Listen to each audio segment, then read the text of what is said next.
Vamos tratar agora de compras.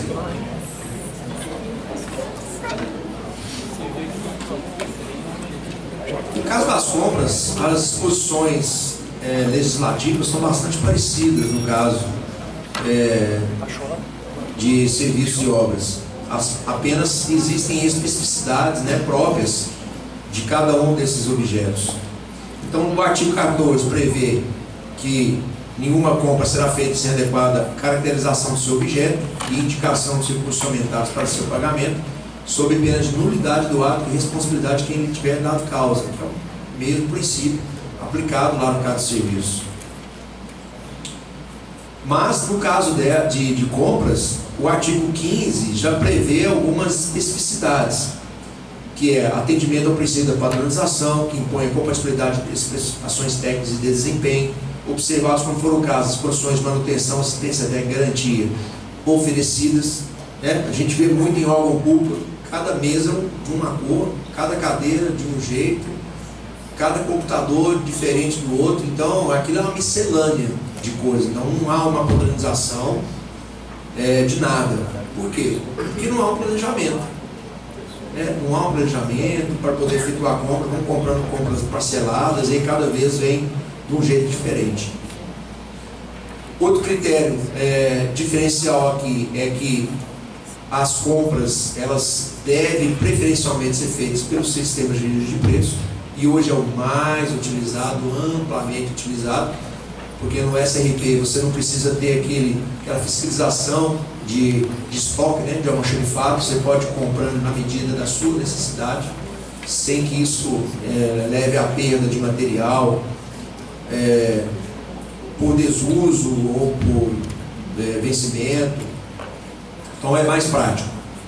Submeter essas condições de aquisição e pagamento semelhantes às do setor privado, e a administração tenta fazer, mas sempre tem aquele problema de pagamento, acabou o orçamento, aí como é que vai ser igual ao setor privado se ela está sujeito ao precatório? Não tem como. Ser subdivididas em tantas parcelas quanto necessárias para aproveitar as peculiaridades do mercado, visando a economicidade, aqui novamente a divisibilidade do objeto.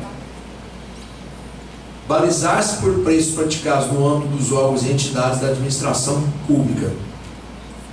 Quer dizer, balizar-se dentro do possível, né? Existe um pressuposto que a administração pública sempre acaba pagando um pouco mais caro do que o ente privado. Existe um fator preponderante da variável custo das pessoas que operam com os órgãos públicos, que é o fator risco. Corre o risco de não receber. Em determinadas situações é um risco que efetivamente existe, por vários motivos: burocracia, falta de dinheiro, má vontade do servidor público. Eu já vi gente contar de tudo quanto é jeito de situação de servidor que não queria liberar. Eu acho até porque talvez ele quisesse alguma coisa, e aí ele não liberava o pagamento de forma nenhuma, até de situações que realmente acabou o dinheiro, não tem como pagar, então paga na hora que tiver dinheiro. É um transtorno. E eu brinco sempre, sempre, e eu falo que se eu tivesse uma empresa, nunca ia mexer com algo público, licitação, muito menos. Acho que é muita burocracia, falta uma sensibilidade do poder público no trato com o ente privado, em termos de pagamento, em termos de um pouco mais de transparência. A gente avançou muito. Do Decreto-Lei 2300 para cá, avançou muito, muito mesmo. Mas nós estamos muito longe de ser o ideal, porque é um risco muito grande. O que eu já passei na minha vida profissional, de empresas que eu trabalhei e quebraram, porque lidavam com o poder público, é muito grande. É muito grande. Então, no início você tem ali um padrão de confiabilidade, a coisa está indo bem, está indo bem, está indo bem. De repente, o poder público fala assim: acabou o dinheiro, não vou te pagar mais. Acabou a empresa. Eles não pensam em fazer um reforço de capital para poder suportar isso. Às vezes até consegue. Eu tive caso de empresa que trabalhei com ela há muitos anos, defendendo ela e participando de licitações de órgão público para serviço de terceirização. Ela tinha um contrato muito grande com a Telemig na época, muito grande. Aí foi operando. na época ainda era dívida pública. Aí não pagou um mês, não pagou o segundo mês, não pagou o terceiro mês, no quarto mês já quebrou. Aí não tinha como mais. Então essa é uma constante, né? Então eu acho até graça quando vejo aqui escrito aqui, submeter essas condições de aquisição e pagamento semelhantes ao do setor privado. Isso é só uma falácia, isso é muito difícil de acontecer, porque tem sempre esses percalços. E como a administração ela tem essas cláusulas exorbitantes contratuais, que a empresa não pode simplesmente deixar de prestar o serviço, e ela é obrigada a prestar e receber depois. Tem o negócio do precatório, que se a empresa entrar na justiça vai receber, a gente não sabe quando. Então são certos percalços que as pessoas têm que pensar bem.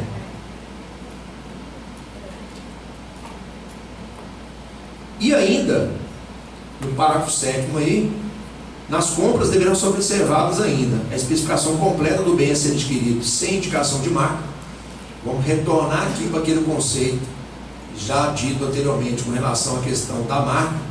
Não é que é proibido, é a questão que tem que ser justificado, tá certo? Embora não esteja bem explícito aqui, sem indicação de marca, ele tem que fazer uma interpretação sistemática, é um conjunto da lei e não em dispositivos isolados que vão trazer a introdução da melhor interpretação da norma. Então a gente vê lá que no serviço ficou bem textual que pode ser feito com marca, aqui também pode ser feito com marca, desde que justificado.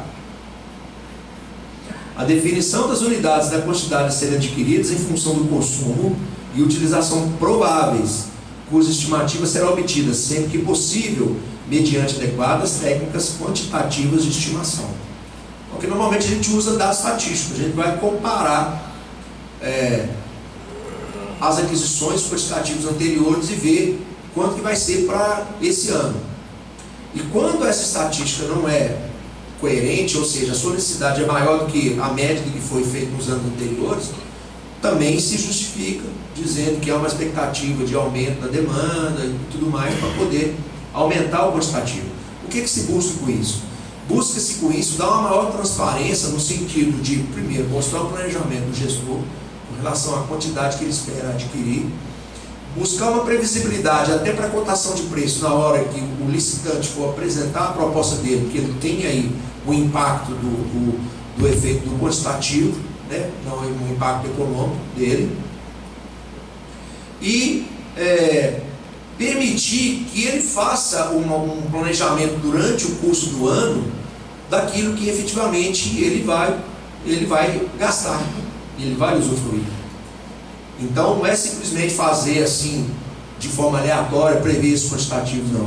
Ele tem que ser pautado numa certa razoabilidade, né? Numa certa lógica, para poder justificar.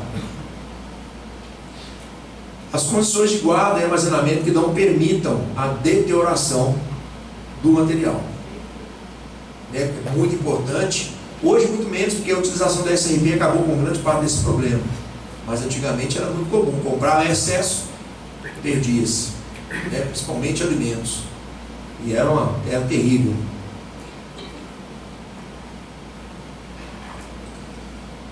O recebimento de material de valor superior ao limite estabelecido no artigo 23 dessa lei, para a modalidade de convite, me desculpe, eu esqueci de alterar aqui, 330 agora, deverá ser confiado a uma comissão de no mínimo 3 membros. Será dada publicidade mensalmente em órgão de divulgação oficial ou em quadro de aviso de amplo acesso público a relação de todas as compras feitas pela administração direta ou indireta, de maneira a clarificar a identificação do bem comprado, seu preço unitário, a quantidade adquirida, o nome do vendedor, o vendedor total da operação, podendo ser aglutinados por itens as compras feitas com dispensa e invisibilidade de licitação.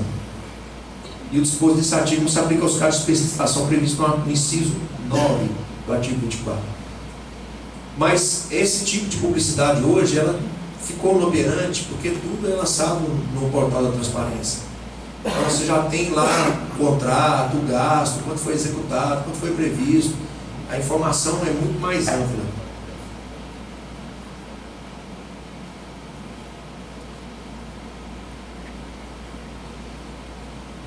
Nós temos essas duas orientações que a gente se pauta aqui na consultoria jurídica com relação à previsão de quantitativos.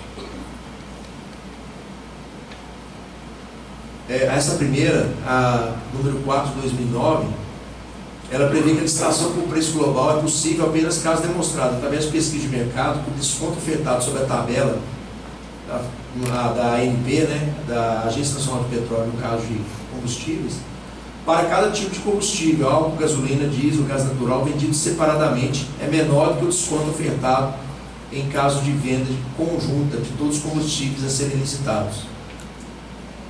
E a outra, número 52, também de 2009, no caso de compra de bens, a administração deverá observar o disposto no artigo 15º, parágrafo 7º, justificando as quantidades a serem adquiridas em função do consumo do órgão e provável utilização, devendo a estimativa ser obtida a partir de fatos concretos. Consumo do exercício anterior, necessidade de substituição dos bens atualmente disponíveis, implantação do setor, acréscimo de atividade, etc. É o que a gente chama de quantitativo de aquisições em exercícios anteriores. A gente sempre pede isso quando é uma aquisição de compra, para que fique demonstrado ali no processo, além do justificativo da necessidade também, que os quantitativos estão bem modelados dentro do planejamento executado pelo órgão.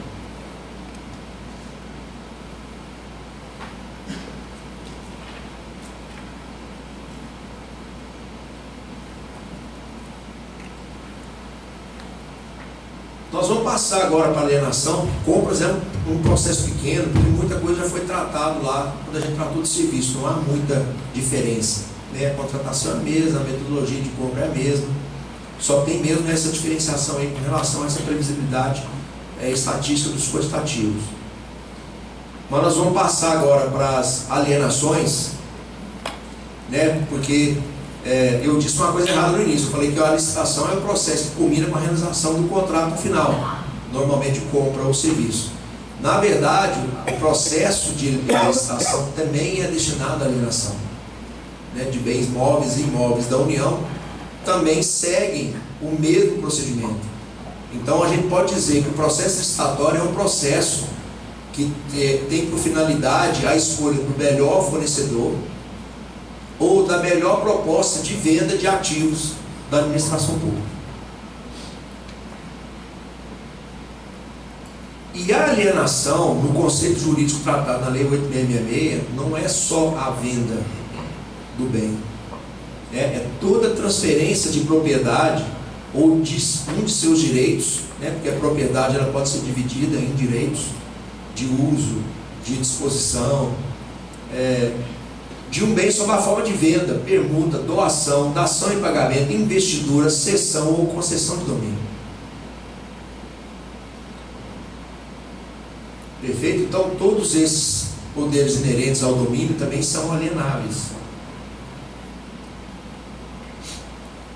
E nós temos aí as regras gerais, previstas no artigo 17, incisos 1 e 2, que diz que quando é o caso de alienação de bens imóveis, é necessária a autorização legislativa para órgãos da administração direta e entidades autárquicas e fundacionais, a avaliação prévia e licitação na modalidade de concorrência para todas as entidades da administração direta e indireta. Então a concorrência ela é pressuposto da realização da alienação de bens imóveis e de seus direitos correlatos. Já quando se tratar de imóveis, é necessária avaliação prévia e licitação em qualquer modalidade para todas as entidades da administração direta e indireta. Tá certo? Esse inciso 1 e 2, aqui nós estamos tratando dos bens que são destinados a particulares. Ok?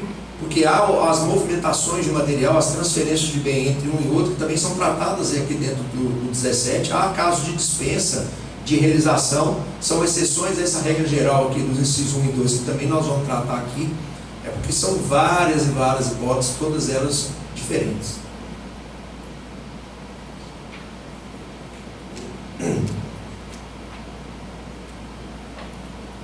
Os imóveis, quando forem doados, Normalmente esses imóveis doados para outros entes públicos, ou mesmo para atividade privada, para exercício de alguma atividade mercadológica, elas vêm com encargo.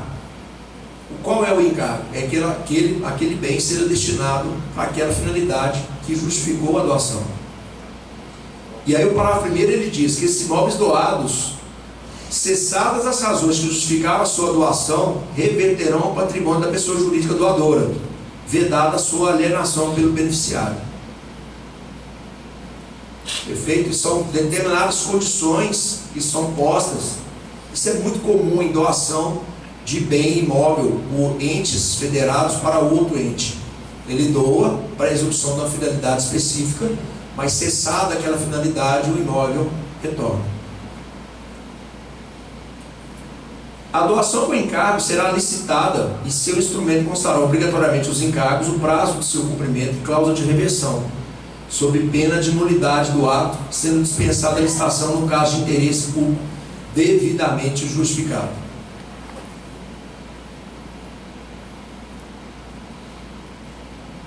E ainda, nessa hipótese, caso o donatário necessite oferecer o imóvel em garantia de financiamento, a cláusula de reversão e demais obrigações serão garantidas por hipoteca em segundo grau, em favor do doador.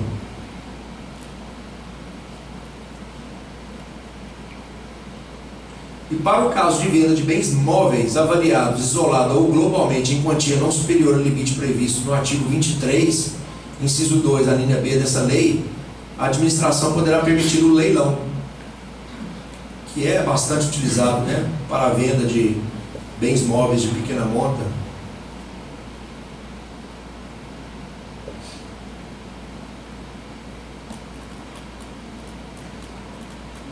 E aí eu passei a discriminar, acho que vai ser difícil para vocês verem, né? A qualidade não está boa. Eu vou tentar ler aqui, porque as hipóteses de dispensa são as várias. Nós vamos tentar ver se a gente consegue mexer um pouco ali no foco. Não, é o foco que não está bom. Mas vamos lá.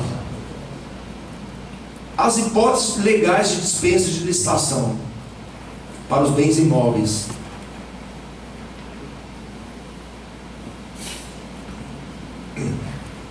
Dação em pagamento, doação permitida exclusivamente para outro órgão ou entidade da administração pública de qualquer esfera de governo, ressalvado o disposto nas alíneas F, H e I.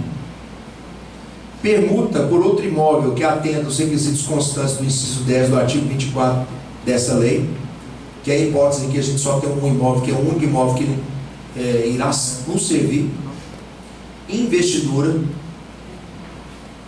que eu vou explicar o que é mais ali à frente.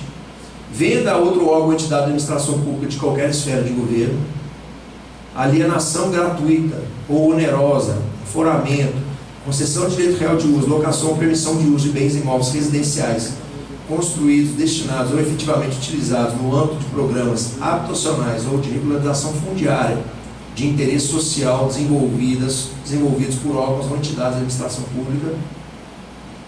Procedimentos de legitimação de posse que trata o artigo 29 da Lei 6383, mediante iniciativa e deliberação dos órgãos da administração pública em cuja competência legal inclui tal atribuição.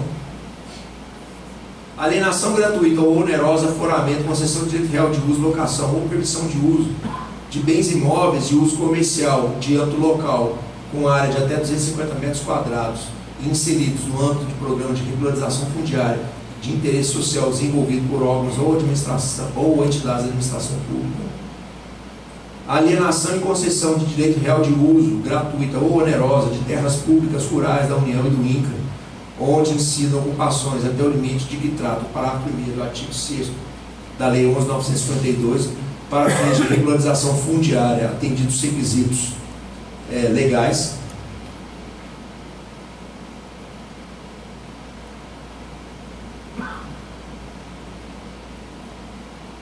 E aí, entende-se por investidura a alienação aos proprietários de imóvel lindeiro de área remanescente ou resultante de obra pública, área essa que se tornar inaproveitável isoladamente por preço nunca inferior ao da avaliação e desde que não ultrapasse a 50% do valor constante da linha A do inciso 2 do 23 dessa lei. É aquele caso em que é executada uma obra pública, uma estrada, um viaduto, e aí desapropria-se uma área grande que não é inteiramente aproveitada. Essa área remanescente que sobrou, ela pode ser retornada aos proprietários de imóvel anterior, essa área que não sobra.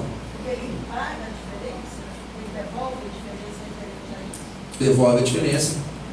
Na verdade, é uma nova alienação. É um processo um pouco diferente, porque nós temos um instrumento jurídico próprio para tratar do retorno propriamente dito, que é o chamado retrocessão, que é um instrumento que não é previsto em legislação, mas é previsto em doutrina e jurisprudência.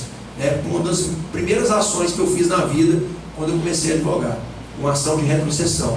Era um imóvel que tinha aqui na construção da Via Expressa, que tinha sobrado, mas o meu caso não obteve sucesso porque o espaço que sobrou era pequeno e o poder público disse que ia utilizá-lo para outra finalidade, não para a obra viária, mas para outra finalidade. E aí, embora não tenha realizado nada efetivamente, o judiciário considerou que a simples intenção de destinar ele para outra finalidade, mesmo pública, não autorizava o Instituto da Retrocessão. Nesse caso aqui da investidura, você tem a alienação para o mesmo proprietário, mas com o preço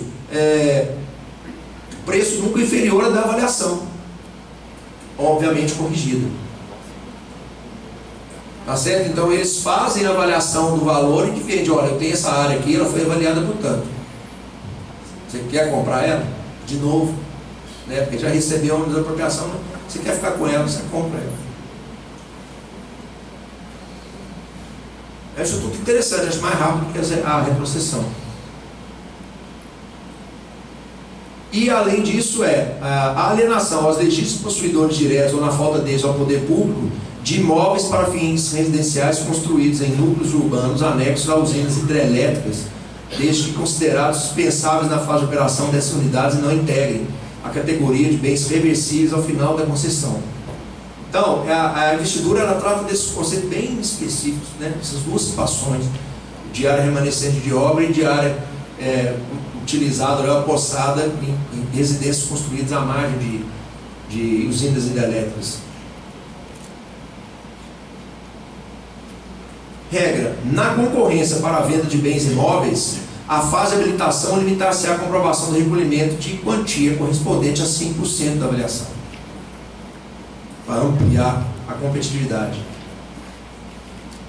E os bens imóveis da administração pública, cuja aquisição haja derivado de procedimentos judiciais ou de dação em pagamento, poderão ser alienados por ato da autoridade competente, observando as seguintes regras. Essa é uma exceção à regra geral lá. Avaliação dos bens alienáveis, não é necessária aqui a autorização legislativa. Comprovação da necessidade e utilidade da alienação e a adoção do procedimento licitatório sobre a modalidade de concorrência ao leilão.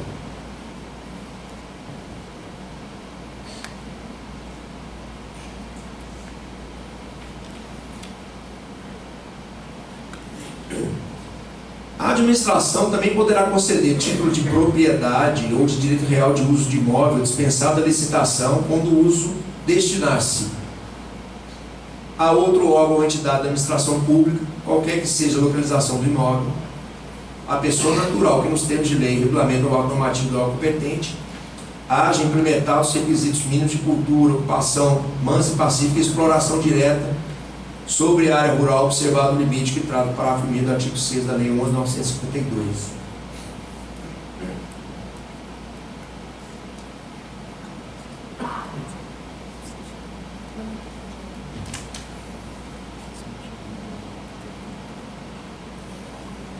E as hipóteses desse inciso 2 ficam dispensadas de autorização legislativa, porém submetem-se aos seguintes condicionamentos: aplicação exclusivamente de áreas em que a detenção por particular seja comprovadamente anterior ao 1º de dezembro de 2004, submissão aos demais requisitos e impedimentos do regime legal e administrativo da destinação e da regularização fundiária de terras públicas,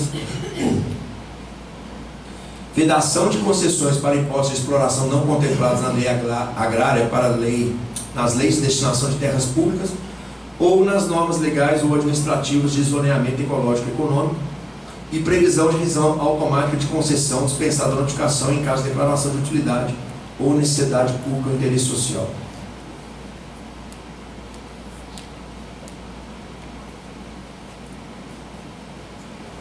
E aí, no último ponto sobre bens imóveis, né, ele só se aplica a imóvel situado em zona rural, não sujeito a vedação, impedimento inconveniente à sua exploração mediante atividades agropecuárias. Fica limitada a áreas até 15 módulos fiscais, desde que não exceda 1.500 hectares, vedada a dispensa de licitação para áreas superiores a esse limite. Pode ser acumulado com quantitativo que era decorrente da figura prevista na linha G do inciso 1 do caput desse artigo até o limite previsto no inciso 2 desse parágrafo. Em regra, né, depois de ler isso tudo, a dispensa de licitação aqui é tratada para a hipótese de regularização fundiária, assentamento de famílias ou regularização de determinados apossamentos já consolidados, né, para efeito de regularização. Então, se já tem uma finalidade específica que dispensa a realização de licitação, mas a autorização legislativa já está aqui. Tá certo? Não é necessária para essas finalidades de doação de imóvel, para essas finalidades de uma outra autorização legislativa. A autorização legislativa já está aqui, já está autorizada.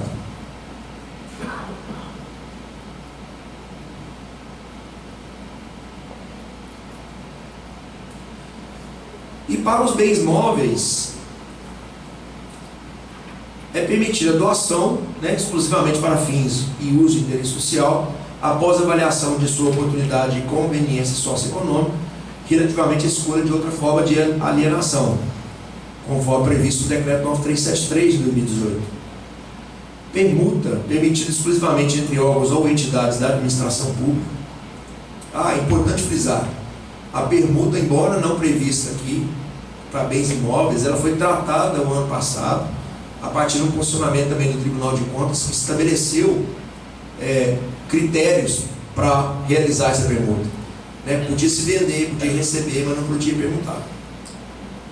Então agora, a partir disso, o TCU autorizou isso, foi elaborado um instrumento normativo por parte do Ministério do Planejamento no ano passado, que estabeleceu as condições para se realizar a permuta. Então é permitido permuta, inclusive com ente privado. E isso é um instrumento importante de mobilidade do nosso ativo permanente, né, que por mais que a gente queira, a gente não consegue controlar. Quanto mais a gente segura com a mão, mais sai pelos dedos, né? A União tem um problema muito sério com isso, com imóveis, que como a gente não consegue fiscalizar todos, são apossados, são desviados, são registros alterados. Então é um problema sério. E agora parece que há uma preocupação maior em se utilizar esse ativo, ou vender, ou permutar, trazer para eles uma utilização mais efetiva deles, né? De repente até melhorar o âmbito da construção civil, melhorar o mercado e o local onde eles estão inseridos. Venda de ações que poderão ser negociadas em bolsa, observada a legislação específica. Venda de títulos na forma também da legislação pertinente. Venda de bens produzidos ou comercializados por órgãos ou entidade da administração pública em virtude de suas finalidades. Venda de materiais e equipamentos para outros órgãos ou entidades da administração pública sem utilização previsível para quem deles dispõe.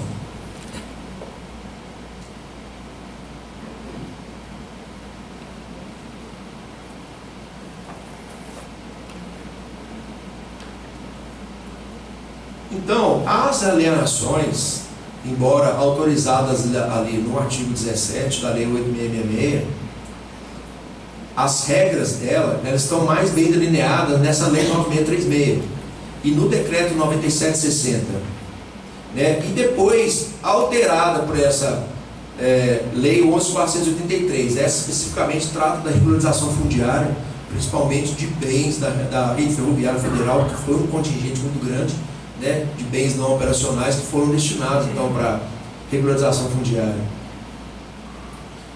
E também esse Decreto-Lei 271 de 28 de fevereiro de 67 trazem outras hipóteses de licitação e dispensa. Então é bem vasto, né, bem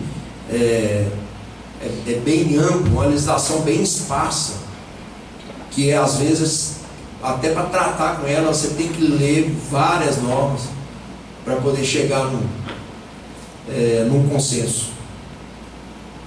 A dação é em relação ao particular ou inverso? É o inverso. Do particular em relação É inverso. Embora possa acontecer também a dação de pagamento para alguma coisa lá.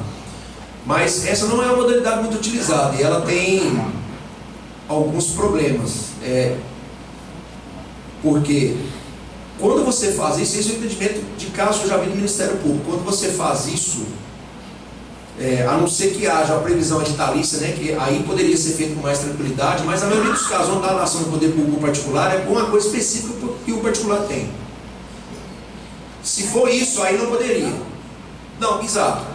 Hoje pode ser feita a permuta, mas é porque a permuta não tem a previsão específica para bem imóvel. Ela foi construída. No caso da dação de pagamento para particular, você tem que fazer ela em forma de licitação. Que se você fizer ela diretamente como particular, alguma coisa que o particular quer, aí é dispensa de licitação não autorizada. Não, entendeu? Então vamos lá. Vou contar um caso prático que aconteceu aqui em Nova Lima. Pô, você tem município? Sacanagem. Pretendia se obter a construção de uma escola. O município quis dar um terreno. Ele quis dar uma dação de pagamento em troca de uma construção de uma escola.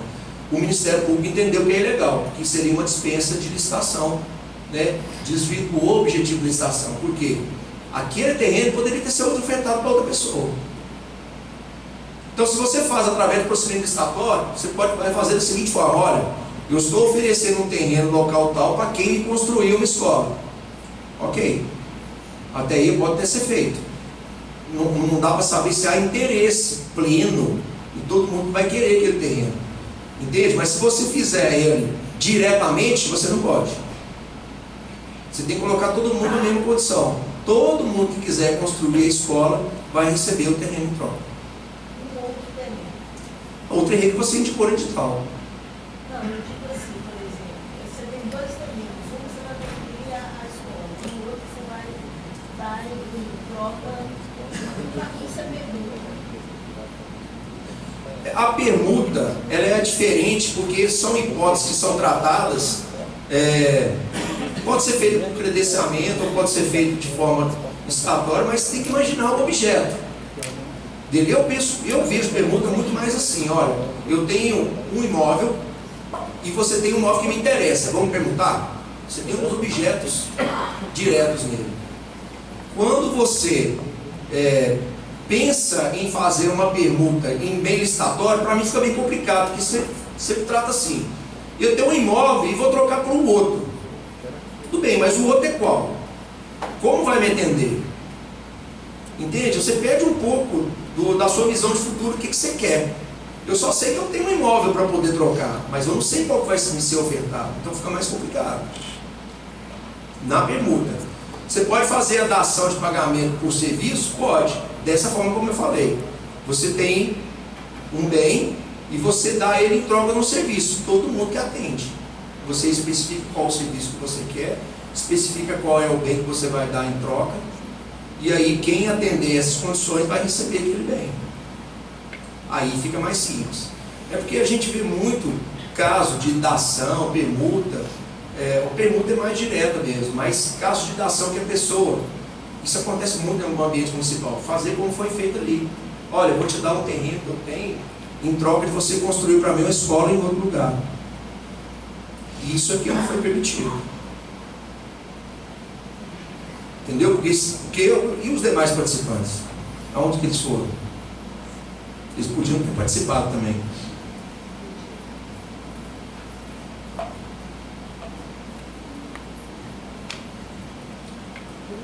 Bom, e aí, no que se refere à alienação ou desfazimento de bens móveis, hoje é aplicado o decreto 9373, de 11 de maio de 2018.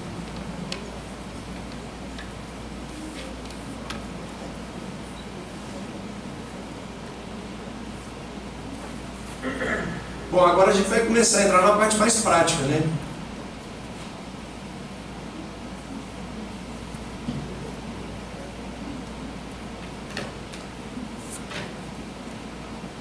nós vamos começar a ver as divisões dos procedimentos licitatórios e os procedimentos de cada um deles.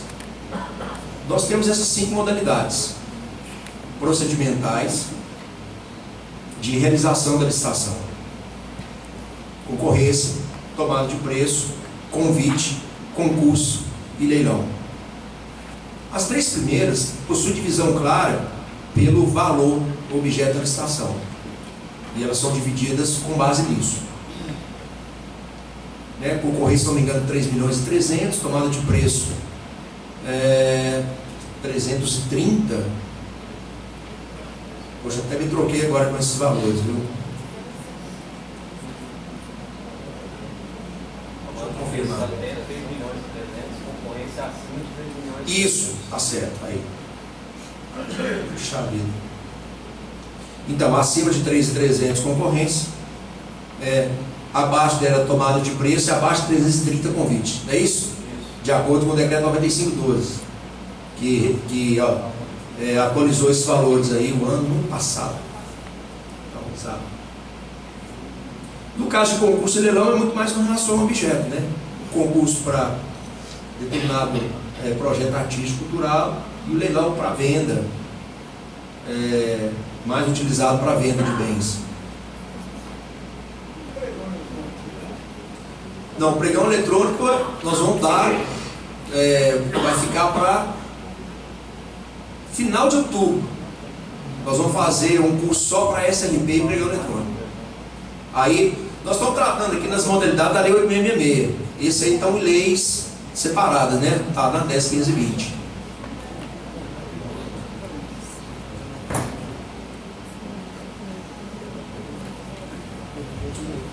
Então vamos lá. A concorrência é a modalidade de licitação entre quaisquer interessados que na fase inicial de habilitação preliminar comprovem possuir os requisitos mínimos de qualificação exigidos no edital para a execução do seu objeto, cujo valor estimado seja superior a 3.300.000, para obras e serviços de engenharia, e 1.430.000 para compras e serviços que não de engenharia.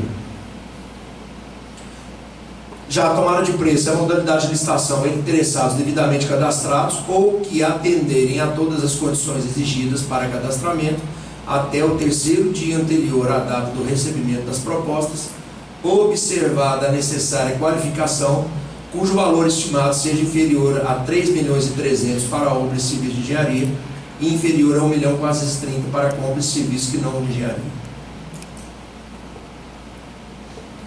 Convite é a modalidade de licitação entre interessados do ramo pertinente ao seu objeto, cadastrados ou não, escolhidos e convidados em número mínimo de 3 pela unidade administrativa, a qual fixará em local apropriado cópia do instrumento convocatório e o estenderá aos demais cadastrados na correspondente especialidade, que manifestarem seu interesse com antecedência de até 24 horas da apresentação das propostas, cujo valor estimado seja inferior a 330.000 para obras e serviços de engenharia e inferior a 176.000 para compras e serviços que não de engenharia. Então vocês veem que o principal diferenciador é o preço, embora hajam diferenças procedimentais no processo de concorrência e tomada de preço e convite, né? Nós vamos ver cada um deles, as características dele. E concurso é a modalidade de licitação entre quaisquer interessados para escolha de trabalho técnico, científico ou artístico, mediante instituição de prêmios ou remuneração aos vencedores, conforme critérios constantes do edital publicado na imprensa oficial com antecedência mínima de 45 dias. Esses conceitos são da lei, tá? Leilão é a modalidade de licitação entre quaisquer interessados para a venda de bens móveis inservíveis para administração ou de produtos legalmente apreendidos ou penhorados, ou para alienação de bens imóveis previstos no artigo 19, a quem oferecer maior lance igual ou superior ao valor da avaliação.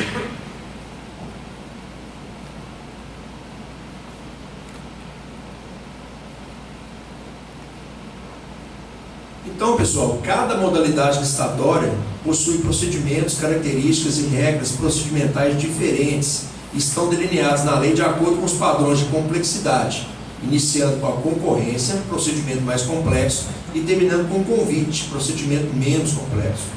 Os demais, concurso e leilão não diferem em complexidade, mas apenas em procedimentos. A lei utilizou-se o padrão monetário para dividir as 3 primeiras modalidades licitatórias, adotando assim um padrão mais simplista para as modalidades mais baratas e um padrão de especificidade quanto às modalidades por concurso e leilão. Por serem modalidades licitatórias mais específicas ainda, não trataremos aqui das regras atinentes ao pregão ou regime diferenciado de contratações públicas. Assim, nos focaremos na modalidade estabelecida no artigo 22 da Lei de Licitações e Contratos Administrativos. Tá? E pelo parágrafo 8º do artigo 22 da lei, é vedada a criação de outras modalidades de licitação ou a combinação das mencionadas, no mencionado artigo 22. Por quê? Porque a própria lei estabelece o princípio da observância do procedimento. Então não pode o administrador criar procedimento, mudar a regra fora daquelas que estão previstas na lei. O pregão não foi esse caso? Não, eu estou falando aqui da lei. Da lei aqui. O que não pode é a criação que ele está dizendo aqui por parte do administrador. O pregão foi criado por lei. Entendeu? Aqui o administrador fazer uma combinação e falar assim, olha, eu vou adotar o primeiro procedimento da concorrência, mas depois eu vou adotar o restante do convite. Por exemplo. Aí ele não pode alterar nada disso aqui.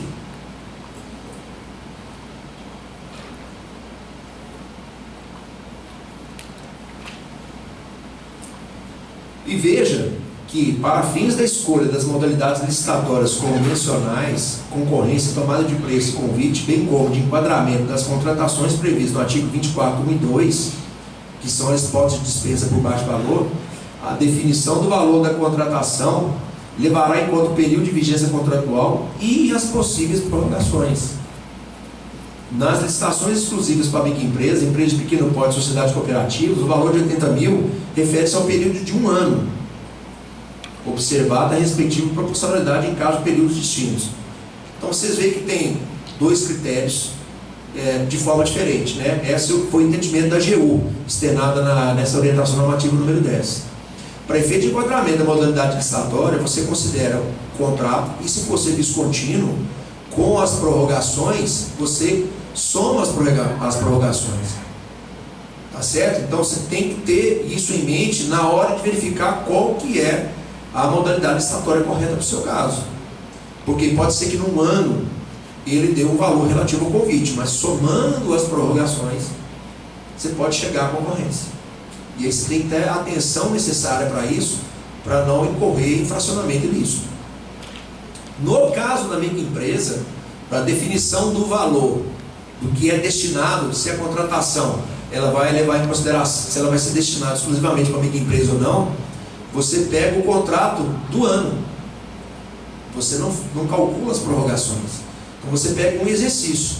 Se dentro daquele exercício o valor do contrato for inferior a 80 mil, então é licitação exclusiva de participação de microempresa.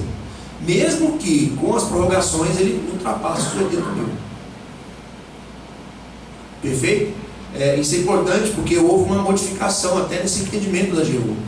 Em 2017, até 2017, levava em consideração a prorrogação também para efeito de microempresa. Depois mudou. Mas só para microempresa. A questão do fracionamento não mudou.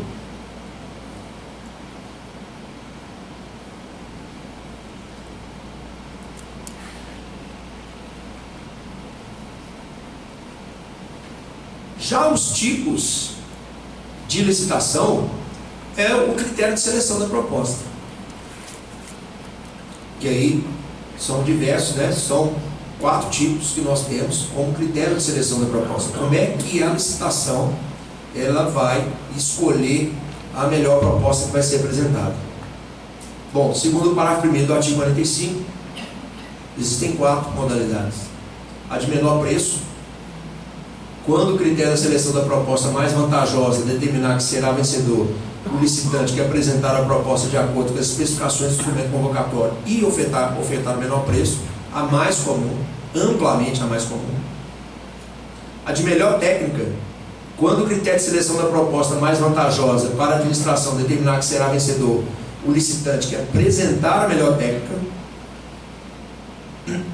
dentro do limite de preço indicado no edital ou convite, e segundo critérios objetivamente definidos no instrumento convocatório. Então, o conceito de técnica, ele envolve uma carga subjetiva muito grande, né, na fim de selecionar qual que é a melhor proposta apresentada.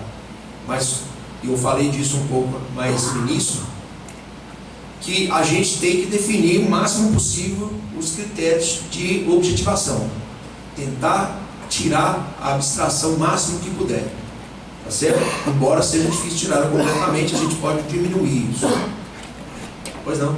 Deixa eu tirar uma dúvida com relação ao tópico anterior, com essa questão de prorrogação da modalidade da licitação que deveria ser adotada. Vou deixar você falar no microfone para a gente entender. O barulho do ar aqui impede a gente ouvir bem. Tirar uma dúvida quanto a essa questão dessa prorrogação e da modalidade da licitação ser adotada. Por exemplo, você tem uma obra e ela foi licitada ali por tomada de preços, e logo já no início da execução do contrato, verifica-se que havia uma falha de projeto que ocasiona, no caso, um aditivo aí que levaria o preço de forma considerável, né? E o que, por consequência, se essa falha de projeto tivesse sido identificada no início, né, quando estava na elaboração, etc., a modalidade correta a ser adotada seria, por exemplo, a concorrência. Nesse caso, esse aditivo já no início, que levaria esse contrato aí, poderia ocasionar alguma responsabilidade, etc.? Olha, tem vários pontos que têm que ser levados em consideração nesse tipo de situação. Primeiro, a questão da imprevisibilidade, se era previsível, não era, né? Se era imprevisível, eu penso que não há responsabilização, mas se era previsível, com certeza há, porque poderia configurar aí o fracionamento. E tem que se observar até que ponto você vai fazer de imediato um aditivo de uma obra que recém começou, ou seja, se a pessoa que já entrou, já identificou um problema, esse problema ele é imprevisível ou não, é justificável a continuidade do contrato ao invés de cancelar ele e fazer um outro? Então todas essas são variáveis que têm que ser alinhavadas para poder se chegar a uma conclusão que dê um pouco mais de segurança. Mas a princípio eu vou dizer, de regra geral, se é uma situação imprevisível, penso que o gestor não tem como ser responsabilizado por algo que estava além do alcance dele, né? O contrário, aí sim aplicaria aí a responsabilização, porque ele podia ter previsto, apenas não quis, por um motivo ou outro. Então, de qualquer forma, isso é muito subjetivo, né? Porque vamos supor que o poder público não tenha observado isso, mas se o particular ele se submeteu a uma prévia, ele não tem isso, não. Mas não é tão simples assim, porque na verdade a obrigação é do gestor, né? Não é do particular, e fazer esse tipo de análise. Infelizmente essa é uma responsabilidade que é colocada nas costas dele, porque quem tem o planejamento da contratação, a visualização da necessidade é o gestor. Então ele tem que se precaver de eventuais problemas desse tipo, já imaginando que pode ocorrer. Então não dá para imputar para o particular, falar assim, vou trazer o particular para a obrigação também, porque ele podia ter participado do processo decisório. Não participou. Não, eu digo, não é o processo decisório em si não, mas trazido a informação de que poderia trazer algum problema. Ele não tem essa obrigação. Mas também pode ser considerado uma má-fé, né? Se só a hora que ele ganha, ele deve conta. Porque na verdade, do ponto de vista do particular, o fato de realizar por exemplo, né, vamos levar assim, tomada de preço, vou falar convite, não, o convite pode trazer um prejuízo mais concreto. Mas em caso de tomada de preço e concorrência, não há um prejuízo muito grande assim, do ponto de vista do particular. Há um ponto de vista procedimental por parte da administração. Aí talvez tenha, porque o procedimento é outro, né? Ele é mais regulado. Mas assim, eu estou falando, eu nunca vi isso acontecer, na verdade. Eu não estou falando abstratamente, estou falando em tese, de uma possível solução, mas a princípio o particular nunca é chamado para isso. A responsabilidade é toda do gestor, ele que deveria ter assumido, encarado esse ônus aí de forma mais efetiva. A situação de maior desconto, ela pode ser licitação ou elas já se encaixam no tipo menor preço? Eu só não ouvi o início que você falou. Maior desconto, a licitação com maior desconto, ela pode ser enquadrada como tipo de licitação ou ela já se encaixa no tipo menor preço? Então, ela é um tipo de licitação que na verdade não tem uma previsão legal dela, né? Mas ela foi talhada por construção jurisprudencial e pela prática do mercado. Ela seria um menor preço inverso. Seria a mesma coisa do menor preço inverso, porque com maior desconto você objetiva um menor preço no final. Mas é só uma, vamos falar assim, um prisma diverso, né? Da mesma construção. Só uma dúvida, pegando uma pergunta dele aqui, sobre, no caso de aditivos, logo assim, no início de uma obra, por exemplo. Porque às vezes na administração a gente trabalha com convênios, repasse de dinheiro, e você tem um prazo para gastar esse dinheiro. E às vezes uma nova licitação faria o poder público, o município, correr o risco de perder esse recurso. Isso seria uma justificativa para você não licitar novamente? Ela, de forma isolada, não. Ela teria que ser conjugada com outros fatores que teriam que trazer aí ao processo os impactos dessa nova licitação, o prejuízo que isso traria para a administração em termos de bens ou pessoas ou que estiver envolvido de acordo com o objeto, né? Aliado mais esse fato aí dessa questão orçamentária, porque só a questão orçamentária não justifica. A questão orçamentária é você dizer assim, não, eu estou com dinheiro para gastar, eu vou fazer errado, não vou fazer isso mesmo porque eu estou precisando gastar. Aí perde todo o princípio da eficiência aí na licitação.